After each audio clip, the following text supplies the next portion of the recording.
Hi there YouTube, and hi Ali. I enjoyed your video very much. It is encouraging to hear the moderate voices of Islam such as yourself and Ninja Girl finally getting some profile. That said, I must pick up on some of the points that you made, and although I can be fairly blunt, no offense is intended. I'm just telling it as I see it. So let's get to it. The scientific proof in the Quran is nothing short of startling, certainly, for its utter banality and the contortions required to crowbar modern knowledge into the cryptic Nostradamus-class ramblings of what, let's be fair here, is a clear-cut case of sustained plagiarism. As regards your contention that this book is perfect, it is simply beyond absurd. You strike me as an intelligent, decent guy, and I recommend you consider Islam a mere way station on your journey, and look up the skeptic's annotated Quran online. It has all the contradictions neatly catalogued. That said, the translation dodge is a cunning bit of psychology, and an improvement, frankly, on all other religions that have preceded Islam. You see, Ali, religions evolve. The good ones survive and interbreed with each other, and Islam is the result of that process, and has integrated all the most powerful ideas of Christianity, such as hell, heaven, faith, etc., and added a couple of ingenious wrinkles of its own, such as this translation business. Why do I think this such a masterstroke? Think about it.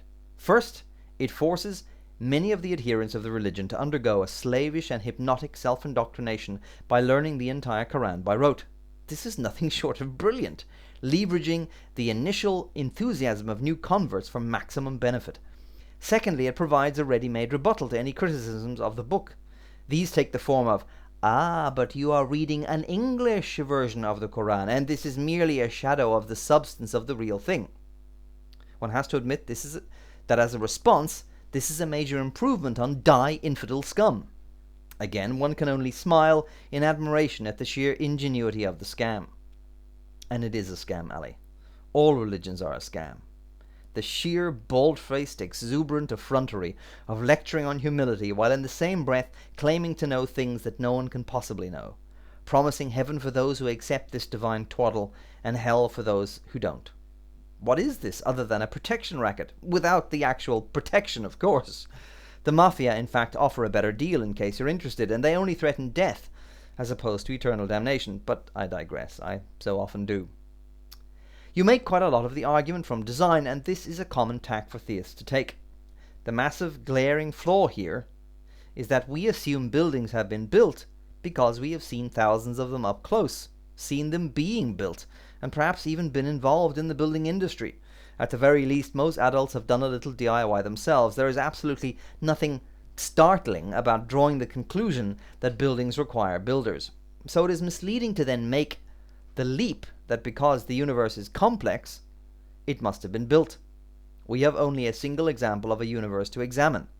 The examination has only just begun, and we have no witnesses to give us a detailed account of the genesis of this single data point.